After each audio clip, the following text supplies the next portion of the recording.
Ring வேணும். கேட்டிருந்தீங்கல்ல, என்னைக்கு தேவைப்படுது? எந்த டிஸ்ட்ரிக்ட்ல இருந்து பேசுறீங்க? ஈரோடுங்களா? என்ன வயசாகுது உங்களுக்கு? வயசாகும் 35. எவ்வளவு சொல்லிருந்தாங்க ரிங்கு உங்களுக்கு? அது எத்தனை நீங்க கேட்டு பாருங்க. எவ்வளவு அமௌண்ட் எதுவும் சொல்லலைங்களா? 2500. அது பைசா குறைச்சு குறைக்கா கம்மியா இருக்கும்.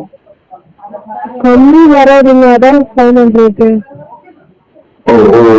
பைசா கொடுத்து കൂടുതലാണ്. என்னைக்கு வந்தா வாங்க முடியும்? என்ன கிட்ட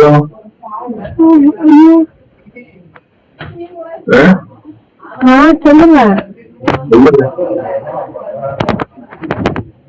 சொல்லுங்க சொல்லுங்க. உங்களுக்கு என்னைக்கு வேணும்? 2500 ருபீஸ்க்கு. അതെ ചോദിക്കുന്നത് എന്നാ കിട്ടുക? ഭാര്യയുമായിട്ട് വൈഫുക്ക് പ്രോബ്ലം. വൈഫുக்கு ப்ராப்ளமா? வயசுக்கு ரிங் வேணுமா இல்ல உங்களுக்கு வேணுமா? രണ്ടുപേർക്കും വേണം. ரெண்டு பேருக்குமேனா 2 மோதிரமா வரும். நவரத்ன கல் மோதிரம் மாதிரி வரும் உங்களுக்கு. എത്രയാണ് പൈസ? 2500 ரூபாய் வரும். இதுல 9 கல்லு வச்ச மாதிரி வரும். 2 பேரும் போட்டுக்கலாம். 2 மோதிரமா வரும். ഇത് മോതിരാണോ? ஆமா, மோதிரம். എത്ര പൈസ? എത്ര? 2500. 2500 வரும். 2500? ஆமா. ഇതിപ്പോ കിട്ടാൻ എന്താ ചെയ്യണ്ടേ? புரியல. என்ன செய்யணும்?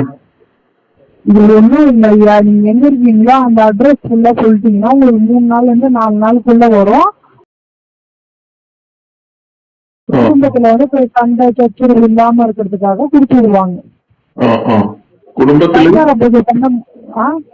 എന്താ പറഞ്ഞ കേട്ടില്ല? குடும்பத்துல எந்த ஒரு சண்டை சச்சரவு இல்லாம நம்ம 2 பேரும் இணைஞ்சி இருக்கிற மாதிரி குடுத்து விடுவாங்க. நோய் நொடி இல்லாம இருக்கிறதுக்காக குடுத்து விடுவாங்க. பரிகார பூஜை பண்ணி. நீங்க எனக்கு மட்டும் அப்படி வேணும் அப்படின்னு சொன்னீங்கன்னா உங்களுக்கு மட்டும்னா தனியானா 3000 ரூபாய் வரும். தனிப்பட்ட முறையில உங்களுக்கு பேர் ராசிக்கு உங்களுக்கு தகுந்த கல்ல கொடுப்பாங்க.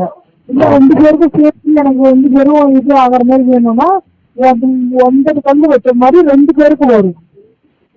2 பேருக்கும் 2 மோதிரமா வரும். ஆமா, இது உங்களுக்கு 9 கல்லு வச்ச மாதிரி வரும். உங்களுக்கு பரிகார பூஜை பெருசு அப்போது பண்ணாலும் 2 பேரும் இணைஞ்சு இருக்கணும், 2 பேரும் ஒன்னா இருக்கணும்ன்ற மாதிரி கொடுத்து விடுவாங்க. 2 பேரும் பிரியோ? 2 பேரும் கூட ஏதாவோ